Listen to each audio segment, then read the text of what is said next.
Hello, everyone. It's Amy Wilkerson with Seniors Blue Book, and I'm here today with Jay McCoy with FirstLight Home Care. How are you today, Jay? I'm doing great. How are you? Good, not too bad. It's a beautiful sunny day. Can't ask for anything better than that, right? I know, I know. So today I would love for you to tell us a little bit about yourself. You are the owner of FirstLight Home Care, correct? And Yes, then, yeah, and then a little bit about FirstLight also.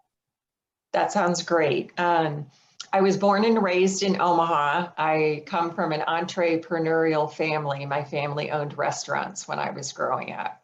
Oh, So wow. owning a business is kind of in my DNA. And, we bought FirstLight Home Care 7 years ago.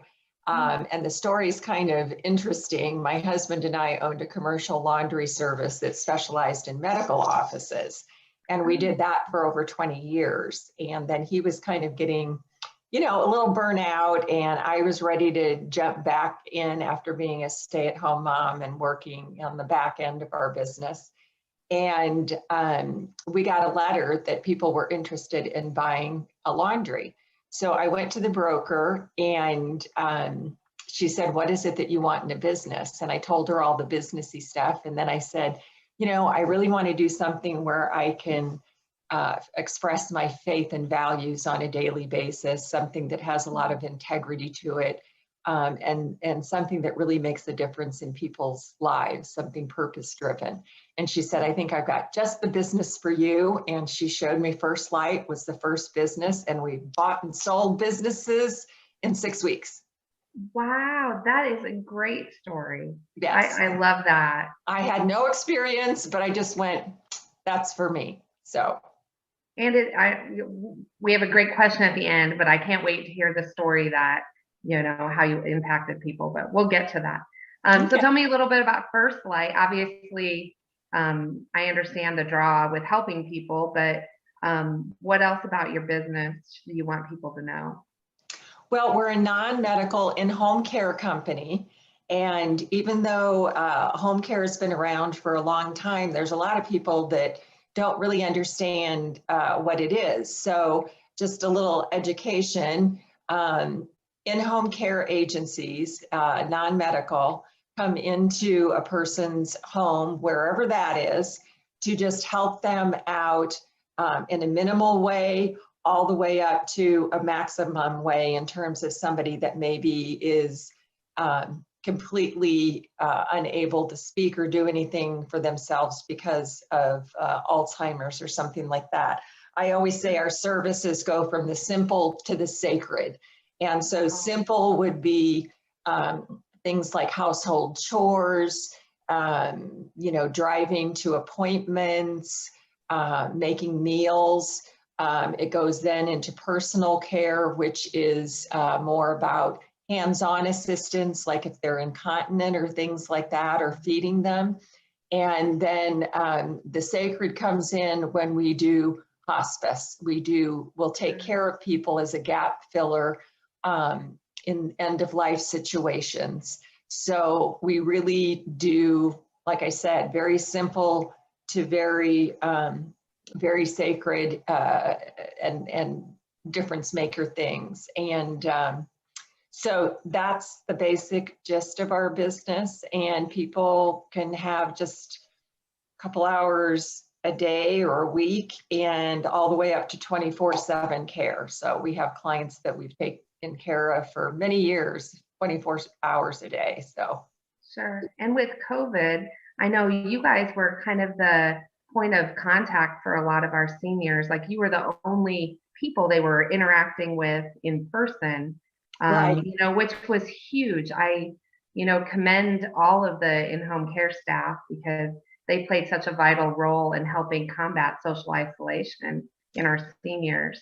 Absolutely. And we were very lucky that we were recognized during that time as essential healthcare workers. Yeah. Because oftentimes, since, when you've got a client where the family doesn't even live here, and, you've got curfews and that kind of a thing, but it was just, it was a challenging, but very educational and really a time where you even more so felt that we have a purpose in what we're doing on a daily basis.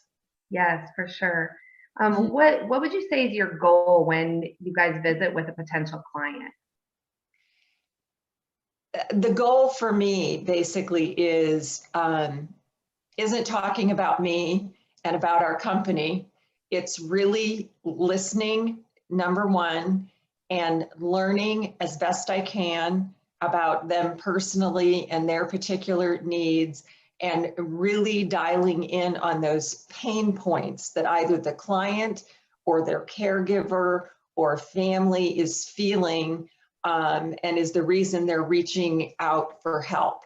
That's what we're there to do. We're not there to cookie cutter serve their needs. We are very individualistic in terms of what we do and how we do it. So everybody's different. Every situation is different. Every need is different. And I just really want to hear them and understand what it is that we can do to make that difference. Sure. And while you're there and listening, I'm sure you're also thinking in your mind which caregiver is going to match that personality and really try to hone in on that also. I know that's such a big deal for our seniors and their family. Oh, it is. And we do that matching service with our clients because it's kind of funny, you know, they'll say, you know, I want somebody that I can interact with, or I want somebody young, or don't give me anybody that talks too much, or those kinds of things, you know. And some of the old ones will say, don't give me anybody who's old. And I'm like, oh, okay. So they want the young ones to interact with. So, yeah. But yeah, we specifically from start to finish look for all the opportunities that we can meet their needs as best possible. That's great. Well, in all your interactions, I'm sure you have some wonderful stories, but I always, my last question is always the same for everybody that I do these interviews with. And that is just to tell me a story about a family or client that you impacted with your service. There is one person, although we've impacted many lives, I'm sure. It's not unusual for us to get handwritten thank you notes from family about, you know, what it meant to have us there and things like that. But the person who I feel like I personally and our services impacted the most, it was about a year into the business, even may not have even been that much. And there was a lady who contacted me who had just moved from Florida, which had been her home for 20 plus years, but had moved back to Omaha to be closer to her daughter because she was having serious health issues. Oh, sure. And she was an amazing person with an amazing story. She had survived the Holocaust. Wow. And had just had heart surgery and lost her dear partner of many, many years. He had passed away. So when she came, she was in this really, really fragile kind of mindset and situation. And I just fell in love with her the minute that I saw her. And she did have some family here, but it was one of those situations where she was really independent. And, you know, her daughter worked a lot and couldn't, you know, be there as much as I'm sure that she wanted to. So I decided that very day that she was going to become my little chicken that I was going to put under my wing and take special care of, because it was like she really didn't have anybody on a consistent basis. Sure. And so I made special phone calls to her. And we became very good friends, and we'd go out to dinner every once in a while, or I'd pop up to her apartment and have dinner with her and things like that. And then she was with me for probably 5-6 years. And so I was with her through that decline. And she would just talk to me about being lonely and getting older, and that she didn't feel like she had a purpose anymore, and all those kinds of things. And, but I just, we care about all of our clients, but it's she just, like I said, she was so isolated and alone in all of this. And so anyway, long story short, last summer, she started getting really, really sick. And she really leaned on me for help with a variety of things that she wanted help with. And then she ended up going into the hospital. And I went up and I was with her every day because I didn't want her to be alone. I just didn't. And then the last couple days, they let her know that there was really nothing else that they could do for her. And so I was up there that day when she told me that, you know, she said, I guess there's nothing else they can do. And I just had this, it kind of brings tears to me, but just this feeling of, you know, I wanted to be with her. I wanted to help her. I held her hand. I would sit there for, you know, a couple of hours. And she said, she'd say, you can go home. And I said, I know I can go home, but I don't want to go home. Yeah. You know, and then pretty soon in the evening, she'd shoo me out. But it gives me great satisfaction to know that we as a company and myself personally made a difference in her life. Oh, and I absolutely. know she thanked me numerous times, but it was really my privilege and my joy to have been with her, especially at that end of lifetime, which I consider, like I said, so sacred. So that's probably my closest to the heart favorite story, that I was privileged to be in her life. And she was smart as a whip, and she could be, you just didn't mess with her, let me tell you. She would give you what for.